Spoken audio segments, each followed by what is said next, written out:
Bonjour à tous et bienvenue dans cette vidéo. Je m'appelle Fahim Hassani, je suis le fondateur de l'agence de prospection Monsieur Lead. Chez Monsieur Lead, notre métier consiste à prospecter en externe pour des boîtes en B2B afin d'aller leur prendre plus de rendez-vous. Et forcément, dans ce métier, on doit mener la guerre au no-show. Et l'idée de cette vidéo, ça sera de vous partager plus ou moins tout ce qu'on sait, en tout cas le 20% d'informations qui permettent d'avoir 80% de résultats pour éviter les no-shows pour vos commerciaux ou pour vous-même. Mais avant de commencer, si jamais vous souhaitez déléguer votre prospection parce que vos commerciaux n'aiment pas faire ça, vous-même vous n'aimez pas forcément appeler à froid pour générer des opportunités et pourtant vous en avez besoin pour aller chercher des nouveaux clients, développer votre business, sachez que cette prospection vous pouvez la déléguer à des pros en France, des vrais commerciaux qui vont appeler pour votre société, au nom de votre société, pour prendre des rendez-vous pour vous. Et comme ça, vous pouvez vous concentrer sur le closing et la gestion de vos clients et ne pas avoir à aller vous-même faire des appels de prospection. Donc regardez dans la description, prenez rendez-vous avec nous et on sera un plaisir de vous montrer comment est-ce qu'on prospecte pour nos clients et qu'est-ce qu'on peut faire exactement pour vous. Ok, maintenant on attaque le sujet de la vidéo. Donc comment réduire les no-shows? On va d'abord commencer par définir c'est quoi un no-show. Un no-show, c'est quand quelqu'un prend rendez-vous avec vous et que soit un, il annule le rendez-vous avant que le rendez-vous ait lieu, ou deux, la personne ne se présente pas au rendez-vous. Et en fait, vous allez attendre comme ça 5-10 minutes sur un Google Meet, un Teams ou sur Zoom que la personne se présente, mais en fait, elle ne viendra jamais. Et voilà, donc c'est ce qu'on appelle un no-show. La personne ne s'est pas présentée au rendez-vous. Alors maintenant, l'idée, c'est de comprendre aussi pourquoi est-ce que les no-shows sont un problème. En fait, c'est simple, c'est mathématique, toutes choses étant égales par ailleurs. Si jamais vous faites plus de rendez-vous, vous allez signer plus de clients. Donc vous avez investi dans des ressources marketing ou commerciales, donc marketing pour produire du contenu, avoir des visites sur votre site internet. Et en fait, tout ce travail vise à vous générer des rendez-vous. Vous avez également investi sur des commerciaux en interne ou en externe pour effectuer des appels de prospection pour vous. Et en fait, quand les personnes ne viennent pas au rendez-vous, en fait, il y a une perte financière et également une perte en closing parce que c'est peut-être des personnes que vous auriez pu signer en tant que nouveau client. Et les no-shows, c'est donc un problème qu'il faut traiter. Pour moi, il faut viser 80, 85, voire 90% de taux de présence. Donc un taux de no-show aux alentours de 5-10%, c'est possible. Et en fait, quand vous avez ça, là, vous savez que vous avez globalement une machine assez saine sur la partie commerciale et vous avez donc peu de no-shows. Et les seuls no-shows que vous allez avoir pour la plupart, ce sera des personnes qui ont eu un conflit d'agenda, une urgence à la dernière minute, elles ont oublié de prévenir, etc. Mais vous allez facilement pouvoir rebooker avec eux parce que voilà, donc ça c'est ce qui se passe quand on a quelque chose d'optimisé et c'est ce que je vais vous partager dans cette vidéo, les techniques pour optimiser votre taux de présence dans les rendez-vous. Pour que vous puissiez comprendre le fonctionnement de ces techniques, il faut d'abord qu'on pose aussi le contexte, donc d'où viennent les no-shows. Il y a plein de choses qui font qu'un prospect fait un no-show sur un rendez-vous qu'il avait pourtant accepté ou parfois même qu'il a pris de lui-même. Le premier point, le pire, c'est quand les rendez-vous sont trop éloignés dans le temps. Donc des rendez-vous qui sont pris à plus de 10 jours ou dans 2 semaines ou dans 3 semaines, là il y a une forte chance que la personne, le prospect, fasse un no-show. Je ne parle même pas de rendez-vous qui sont calés 1 mois à l'avance, 2 mois, 3 mois, 4 mois, 5 mois, 6 mois à l'avance. Là vous avez un risque de no-show de quasiment 100% parce que la personne elle aura oublié complètement ce que vous faites. Pourquoi est-ce qu'elle a dit oui pour ce rendez-vous? Et en fait elle va juste simplement pas se présenter. Donc vous aurez l'information sur son agenda et peut-être elle a déjà décidé, je sais pas moi, 48 heures avant, une semaine avant, elle a vu l'événement sur son agenda, mais elle s'est juste dit en fait voilà je vais ignorer, je vais pas me présenter, je sais plus de quoi il s'agit, bref. Et voilà, à chaque fois que je vous partage comme ça donc une cause, une raison qui amène le no-show, je vais aussi vous partager qu'est-ce qu'il faut faire pour le traiter. Là sur ce premier problème, il faut que vos commerciaux calent les rendez-vous 24, 48, 72 heures après le moment de l'appel. Ou si il n'y a pas de disponibilité, la semaine suivante, il faut que le rendez-vous soit calé là. Parce qu'en fait, encore une fois, s'ils le mettent trop loin dans le temps, la personne elle ne va pas se présenter, il y a un risque de no-show qui est trop important. Et les rendez-vous sur lesquels il y a le moins de no-show possible, c'est les rendez-vous qui vont être faits donc rapidement, qui sont calés le lendemain, 2 jours après, 3 jours après, allez la semaine prochaine, là vous allez avoir une fraîcheur, la personne va bien se présenter sur le meeting. Maintenant, pour faire ça, il faut aussi que vous vous assurez d'avoir suffisamment de dispo sur les agendas de vos commerciaux.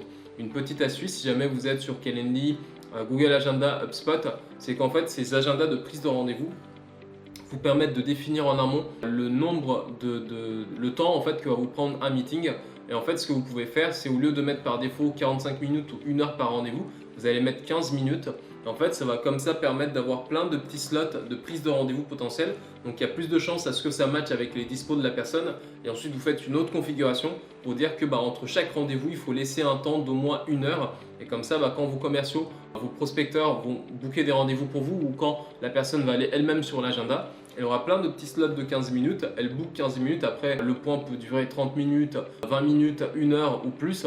En fait, tout va dépendre de l'intérêt qu'il y a sur le sujet. Il n'y a aucun problème en fait à poser 15 minutes et ensuite à rester plus longtemps si le sujet est intéressant. Vous regardez nos calendriers de prise de rendez-vous chez Monsieur Lead, il va y avoir plein de slots de 15 minutes.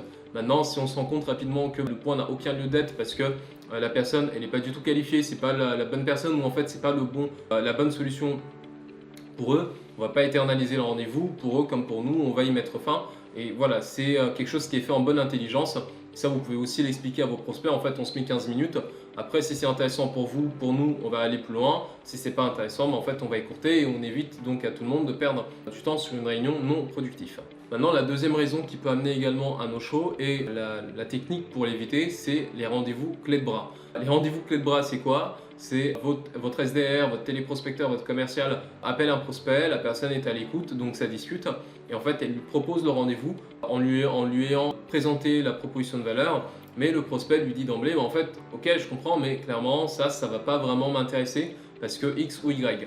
Et ensuite, votre commercial enchaîne, traite entre guillemets l'objection, essaie de la convaincre. La personne dit, ouais, non, mais ça, je comprends aussi. Et en fait, vraiment, il y a ça qui font que clairement, c'est pas le bon moment ou c'est pas la bonne chose pour vous. Votre commercial l'entend, mais il se dit voilà, objection, je vais traiter ça encore. Il renvoie donc oui, mais tel argument, et la personne refuse ou elle accepte, mais vraiment avec une voix, une intonation, on sent clairement qu'elle a accepté pour qu'on la laisse tranquille. Votre commercial a forcé jusqu'au bout, et c'est ce qu'on appelle donc un rendez-vous clé de bras où la personne s'est retrouvée un peu forcée d'accepter le meeting. Et là, forcément, ça vous fait donc des taux de no-show qui sont très importants parce que quand la personne va redescendre au compte, elle va ressortir de l'obligation sociale de réciprocité qu'il y a pu y avoir, même faible au téléphone avec votre commercial, va dire en fait, j'ai pas besoin de ce rendez-vous, j'ai pas le temps, c'est pas prioritaire, c'est pas un sujet, donc en fait, je vais pas y aller.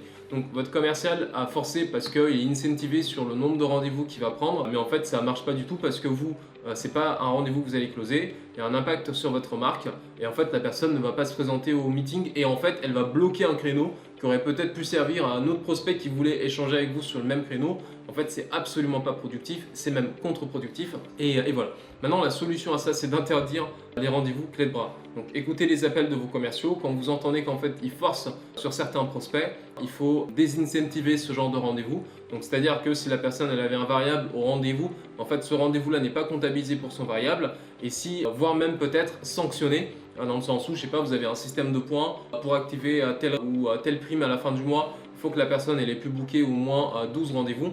En fait, si on se rend compte que la personne elle a pris un rendez-vous clé de bras, en fait, on lui fait perdre 0,75 ou 1 point automatiquement de sa REM ou de sa prime, etc. Donc, il faut vraiment qu'il y ait un système de récompense et de sanction parce que c'est comme ça que les gens apprennent. Si vous pensez qu'en fait, juste en leur expliquant que c'est pas productif pour la boîte, pour eux, pour tout le monde, de booker des rendez-vous comme ça, ils vont comprendre. Vous vous trompez, mais complètement. Ils vont jamais comprendre. Ce qui marche, c'est des systèmes d'incentive avec positif, négatif. Tu fais la bonne chose, tu es récompensé. Tu fais une mauvaise chose, une chose un peu grise, bah en fait, tu es sanctionné. Après, la sanction, elle n'a pas besoin non plus, il faut qu'elle soit proportionnelle, sinon elle perd de son efficacité. Mais voilà, donc mettez en place un système comme ça pour empêcher à vos commerciaux de prendre des rendez-vous forcés qui impactent votre marque, augmentent votre no-show et bloquent des créneaux qui auraient pu être pris par d'autres prospects. La troisième raison qui fait qu'il y a un no-show, c'est les rendez-vous qui sont pris sans vraiment prendre le temps d'expliquer ce que vous faites. Enfin, en tout cas, le commercial n'a pas pris le temps d'expliquer ce que fait votre entreprise auprès du prospect. Donc, c'est des rendez-vous qui vont être pris en peut-être 40 secondes, 50 secondes, 1 minute 10, 1 minute 20, donc vraiment assez rapide. Et en fait, la personne n'a pas vraiment compris grand-chose de ce que vous faites. Et ce qui se passe, c'est que quand elle sort du tunnel, parce qu'il y a des personnes qui prospectent avec des systèmes de tunnel, donc par exemple un framework AIDA, AIDA, attention, intérêt, désir, action. Voilà, bonjour, je ne vais pas vous prendre du temps maintenant, nous on fait ça. L'idée c'est de prendre rendez-vous avec vous la semaine prochaine. Est-ce que mardi ou jeudi ça peut marcher pour vous? Donc vous mettez comme ça les gens dans un tunnel, ils acceptent, pour des raisons qui m'échappent, il y a des personnes qui acceptent. Et en fait, quand la personne ressort de ce tunnel, parce qu'en fait l'appel ça accroche forcément, elle passe à autre chose, plusieurs jours passent et le meeting approche, bah, du coup la personne elle a du mal à voir c'est quoi la plus-value de ce rendez-vous. Et quand la personne ne voit pas la plus-value de ce que vous lui avez proposé, elle ne va pas se présenter au rendez-vous avec vous. Donc là, l'idée, c'est quoi? C'est de demander à vos commerciaux d'expliquer évidemment ce que vous faites au téléphone et surtout d'aller poser des questions soit de qualification, soit de découverte. Une question de qualification, c'est par exemple le fait de valider certains critères qui font que le rendez-vous est qualifié pour vous. Je ne vais pas m'étendre sur cette vidéo parce que je prévois une autre vidéo sur les critères de qualification en prospection, mais il y a également des questions qu'on pose en découverte pour par exemple comprendre comment le prospect gère ce type de sujet aujourd'hui en interne, c'est quoi les objectifs actuels, c'est quoi les objectifs dans les 6 prochains mois, c'est quoi à peu près les problèmes, les gaps, ce qu'ils n'ont pas actuellement, ce qu'ils ont essayé et qui n'a pas marché. Donc des informations qui vont vous permettre à vos closers d'être efficaces pendant les réunions. Et en fait, toutes ces infos doivent être récupérées au moment où vous faites l'appel de prospection. Donc ça, je parle évidemment quand on est sur la prospection sortante. Quand vous êtes sur de l'inbound, évidemment, là on va vraiment être sur les fondamentaux, mais mettre un titre qui décrit bien ce que vous faites, que la personne comprenne quelle est la valeur qu'elle va obtenir en se présentant en rendez-vous avec vous. Et voilà, donc c'est tout simple, c'est vraiment tout bête, mais en fait quand les gens ne comprennent pas pourquoi ils ont accepté un rendez-vous, en fait ils viennent pas au rendez-vous à la fin. Maintenant, quatrième raison qui font qu'il y a des no-shows, la personne elle a oublié. On reste des êtres humains, on oublie beaucoup de choses, et en fait la personne elle a juste oublié qu'elle avait rendez-vous avec vous. Par rapport à ça, ce que vous pouvez faire, il y a deux choses. Déjà, dans un premier temps, un système de rappel. Essayez de voir avec votre outil de prise de rendez-vous si vous ne pouvez pas configurer des rappels. Moi, j'ai des rappels un jour avant la réunion, 1 heure avant la réunion et 10 minutes avant le meeting. Il y a des notifications qui sont envoyées, il y a des emails qui partent et qui en fait rappellent à la personne que en fait il y a la réunion qui a été prévue à tel moment. Ça permet notamment quand par exemple la personne finalement ne peut pas sur ce créneau de répondre en disant voilà, hello Fahim, en fait finalement je ne pourrais pas sur ce créneau, est-ce que ça serait possible de recaler la semaine prochaine? C'est un peu le rush en ce moment, bonne journée, etc. Donc là ça permet de rebooker facilement les rendez-vous sur une autre période. Et en fait pour les personnes, ça leur rappelle surtout qu'il y a un rendez-vous qui est prévu, donc un jour avant, 1 heure avant, 10 minutes avant, et ça permet d'augmenter comme ça le taux de présence dans vos rendez-vous. Et puis la deuxième technique, le second remède pour traiter les oublis, c'est simplement d'avoir un système de traitement des no-shows. Vous dites pas que si la personne n'est pas venue au rendez-vous, c'est qu'elle n'est pas intéressée. Il y a énormément de choses qui se passent dans la vie des gens. Peut-être que, je sais pas moi, un jour avant, elle a appris que en fait, un de ses proches était malade et qu'il a fallu en fait aller rapidement à l'hôpital pour soutenir la personne, ou bien, je sais pas moi, l'épouse est malade, enrhumée ou je sais pas quoi, et en fait il faut que ça se relève pour aller récupérer le gamin à l'école ou je sais pas quoi. Donc en fait il y a plein de choses qui se passent dans la vie d'une personne et qui font que la personne ne se présente pas au rendez-vous. Et si vos commerciaux supposent que si la personne ne vient pas, c'est quoi? C'est soit un, le rendez-vous n'était pas intéressant, ou deux, la personne n'est pas intéressée, vous perdez énormément d'argent, vous perdez énormément de clients potentiels. Parce que quand le travail a été bien fait, c'est juste que la personne elle a oublié. Donc vous devez avoir comme ça un système de rappel. Moi, ce que j'ai en ce moment dans Monsieur Lead, c'est qu'on a un tableau sur un outil qui s'appelle Monday. Et ce qui se passe, c'est quand il y a un no-show, je recopie le titre de l'événement, je le mets sur ce tableau, je mets une case no-show et en fait, il y a une notification qui est envoyée directement à un téléprospecteur, à un commercial qui va en fait rappeler cette personne pour rebooker le rendez-vous. Également, une autre technique, c'est qu'il faut demander le numéro de téléphone de 0607 de la personne qui prend rendez-vous. Que ce soit un formulaire sur des personnes qui viennent en inbound ou un formulaire avec des personnes qui viennent de la prospection. La raison elle est très simple, c'est que quand une personne ne se présente pas au rendez-vous, vous allez pouvoir juste prendre le téléphone et rappeler en disant voilà, au bout de 4 minutes, je prends le téléphone, j'appelle. Oui, bonjour, Madame Fernand, on avait rendez-vous à 9h30 aujourd'hui, je suis connecté, je vous attends. Ah désolé, j'avais tel problème. Moi j'ai eu le cas au début de semaine, donc j'avais rendez-vous avec un gérant, il s'est pas présenté, je l'appelle sur son téléphone, il me dit en fait je me suis retrouvé coincé dans les embouteillages et en fait voilà, j'ai essayé de me connecter 10 minutes après, mais en fait vous n'étiez plus là. Donc ça vous permet comme ça d'aller donc rebooker des rendez-vous. Et en fait, alors que j'aurais très bien pu me dire, en plus c'était un deuxième rendez-vous suite à un premier rendez-vous, j'aurais pu me dire en fait, suite au devis, le gars il n'est pas intéressé, il veut pas en savoir plus, et en fait il a juste pas été poli en ne transmettant pas l'information. Mais en fait non, il se retrouvé coincé dans les embouteillages, peut-être il est parti plus tard que d'habitude de chez lui, peut-être voilà. Il y a plein de choses qui se passent dans la vie des gens, mais n'allez jamais penser que quand une personne ne vient pas, c'est qu'elle n'est pas intéressée, qu'elle ne pourra jamais être intéressée. C'est complètement faux. Il faut faire son travail de commercial et dans bien des cas, les commerciaux vont avoir tendance à faire preuve d'une certaine paresse quand il faut rappeler des personnes qui ne sont pas là, quand il faut aller comme ça faire 1 mail, 2 mails, 3 mails sans plus. Et voilà, donc pas d'excuses, on prend le numéro et quand la personne n'est pas là, on rappelle. Si ça ne décroche pas, c'est pas grave. Et c'est là où je reprends le système que je vous ai partagé un peu avant, où je copie le titre du rendez-vous et la date du rendez-vous qui avait été prévu. Je le mets en fait sur notre système Monday. À partir de là, la personne qui fait des appels de prospection ou une des personnes qui prospecte pour l'agence, elle sait que en fait il y a une personne qui a fait un no-show, il faut la recontacter pour rebooker le rendez-vous avec la personne. Et comme ça on récupère beaucoup de choses. Un dernier exemple, ça c'est arrivé, le rendez-vous je l'ai rebooké, je l'ai fait hier. Typiquement c'était une personne qui voulait un accompagnement pour faire son développement commercial. Il est venu sur notre agenda, il a vu qu'en fait le prochain rendez-vous, le prochain créneau n'était que la semaine d'après. En fait, il a pris son rendez-vous, mais sauf que il s'est passé 5 jours entre le moment où il a eu l'idée et en fait le moment où il a pu nous rencontrer. Sauf qu'entre temps, il y avait des personnes qui étaient disponibles. Et ça, c'est aussi un autre tips. Essayez d'avoir plein de disponibilité. Parce que si vous êtes la dernière personne avec qui le meeting va avoir lieu, peut-être qu'il y en a un qui a déjà pris la place et s'est déjà positionné sur le sujet.